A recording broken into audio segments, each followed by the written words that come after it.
Yo, what is going on YouTube? I am Germ here, and today I wanted to talk about what I believe to be a pretty disappointing story coming out of the LEC today, and that'll probably, be like the title of this video as well. But this is revolving mostly around the new team in the LEC. This is Team Heretics, obviously, and I'm relating this in a lot of ways back to Team BDS and what we saw from them this year and what we can take away and learn from the Team BDS situation this year. So it's crazy because LEC slots are very, very expensive. We know that BDS spent, I don't know, 30, 40 million.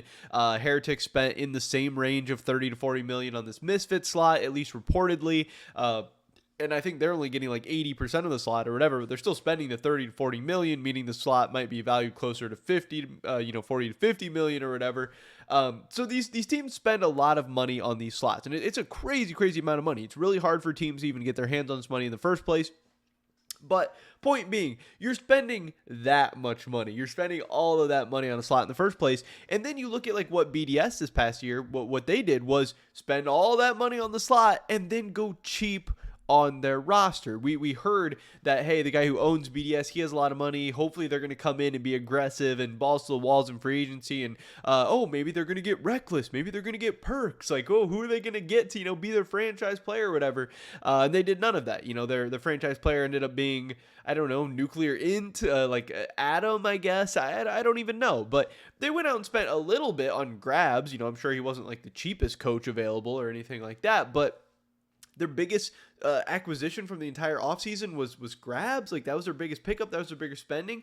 That's how you led to a really disappointing and overall really embarrassing season. And that's what you heard from grabs and like the whole coaching staff and a lot of the players and stuff was like, this was embarrassing. This was an absolute failure from everyone involved. Like, BDS trusted us and set us up with all the right opportunities and all that. And it's like, I would argue no. I would argue they gave you close to an ERL team. It was mostly ERL players. Like, yeah, some promising or hopefully some pretty good ERL players, but it's not like overall your team had a ton of LEC talent or anything like that. And, did BDS gain a lot of new fans this year? Did they help the LEC in any meaningful way? Did they drive viewership in any meaningful way? Did they create a brand? Did they create content? Did they win games? Did they up level competition? Like, no, they did next to nothing. They were essentially another one of these like Astralis or SK or whatever brands that are just kind of these lifeless orgs in the LEC that don't really do anything.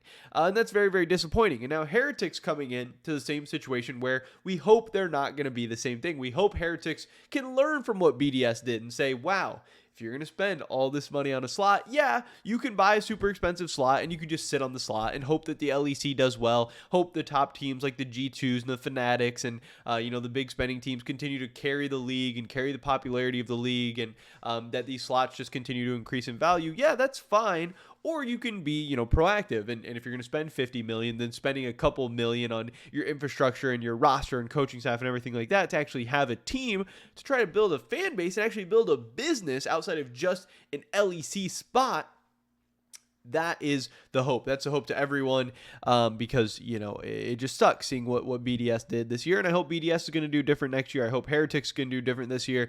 And I hope any other teams coming into the LEC and LCS will also be doing different because, I'm such a big fan of the Fanatics, the G2s, all the teams that actually try, the Team Liquids, 100 Thieves, the teams that try to make League of Legends esports better. But unfortunately, what I want to talk about today, a long-winded way of getting to the point here, of this. It's actually a couple different articles. Maybe it was just one article that came out. No, this is from Dexerto and from Jackson.gg. Team Heretics CSO, I don't know what S stands for. Is that like Chief Strategic Officer or something? On their focus in the LEC. He says, we aim to develop Spanish talent and we need to have a Spanish identity balanced by also having a competitive project. Now, to me, that is very, very weird. That's a super weird quote.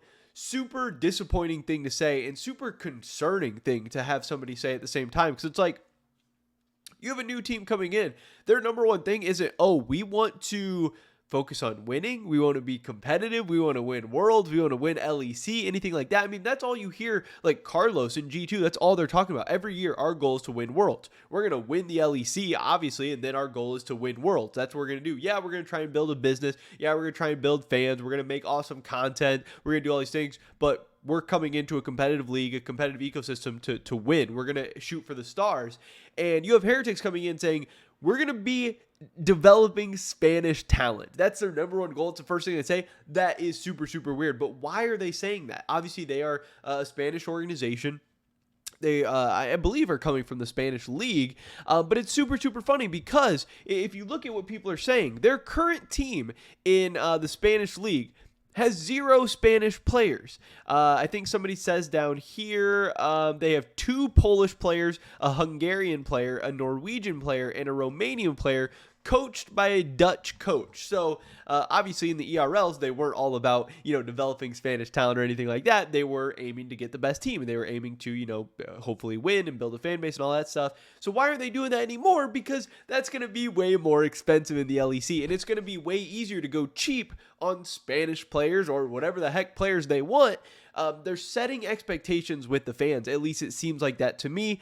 And that is very, very disappointing, and it's super, super weird because there are some people that are like, okay, we get it. You're a Spanish org. Even if you want to, develop some Spanish fans and get a Spanish player or a couple Spanish players or whatever, that's fine. But like, you're not coming to the Spanish league. You're coming to the European league. You are in a European ecosystem where you're going to have to build a European fan base. If you just have the Spanish fans, that's going to be such a small chunk of the LEC fan base and the global fan base that you're really going for if you're aiming to be a team that's going to compete at like MSI and Worlds and stuff. Like obviously G2, they came from like Spanish origins, Carlos getting his, Spanish heritage and the fans and all that involved. But like right now, G2 is a global brand. They're a global team. They're not just about the Spanish, and yeah, they have like Flocket on their roster and stuff now, but it's not like they went and got Flocket because he was Spanish. They wanted to develop a Spanish player or anything like that. No, they've gone through periods without having Spanish players, obviously, because they're trying to win. They've spent money to win. They've done things to win. They haven't done things to develop Spanish talent and also have a Spanish identity. So after reading this, I was very, very concerned. I think that Heretics is going to be coming in and doing a lot of the same things that BDS did last year. I think they are setting the stage for them to have a very, very ERL heavy lineup.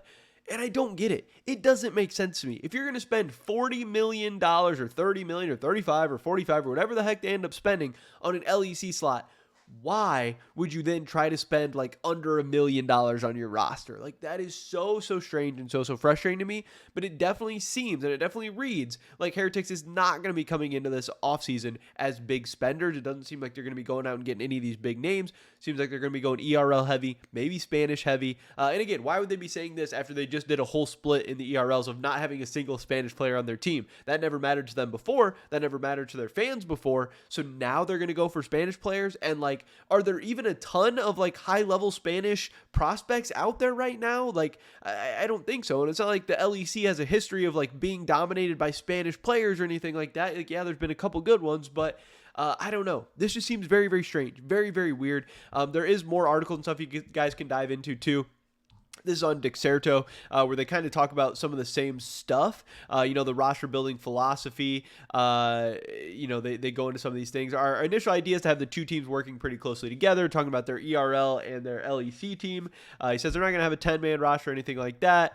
So I don't know. They talk about some different things. They talk about wanting to get a GM who's going to streamline the process. They're going to trust him with building all this stuff up and everything.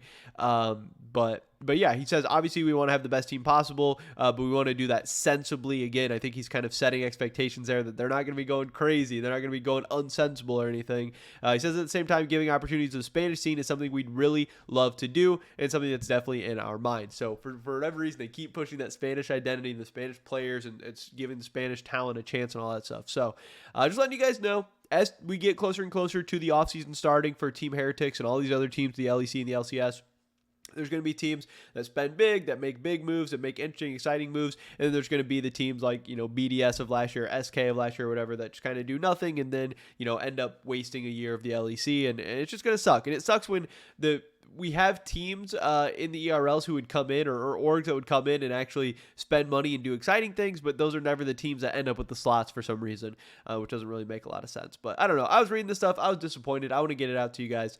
But yeah, pretty much it for this video today. Definitely drop a like if you did enjoy it. I would appreciate that so much. Leave a comment down below. Let me know what you guys think about anything we talked about in this video today. Subscribe, stay up to date on all my latest content. Hopefully catch you guys in the next one. But until then, peace.